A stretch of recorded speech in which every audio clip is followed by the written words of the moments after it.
Welcome, Kate. How are you? I'm good. I'm good. Happy to be here. Thank you for the time today, and would like to know. There's a long story, and you keep on showing on the feed all the time, every time, on LinkedIn feed, to be precise, and want to know more. And I was very intrigued what you're doing. Please tell your story in as expansive way as you want to. Yeah, thank you. So it's funny actually. I was on a call with someone the other day, and she was like, "Oh, Kate, I see you on my LinkedIn all the time." And the other person on the call was like, "I don't post." She's like, "Oh no, I meant Kate. I'm very active." And what you've probably seen is lots of pink and purple, lots of bright colours, and bringing the energy is what I like to do. So my story actually started back when I was 21. And I just joined Space Cubed, the co-working space, and I had no background in technology or entrepreneurship. My background at the time was events.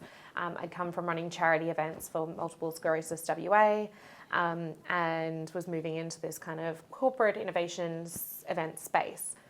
And I got really curious about what was happening in technology.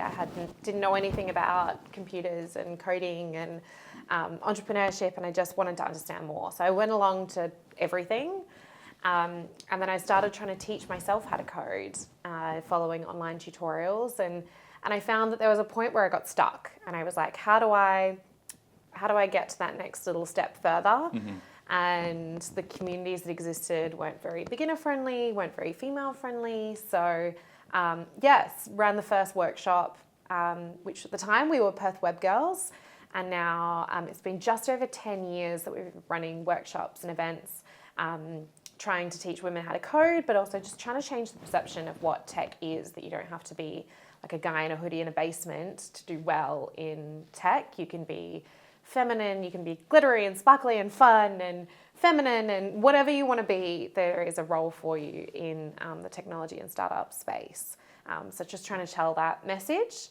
And then last year I was very privileged to win a Young Australian of the Year award, and have since been able to talk on a national stage about what we're doing in that space, but also speak to lots of young people about, the future of technology and innovation, and giving them the hope and inspiration for the future. Lovely. Wow. That's a lot of achievements on the side.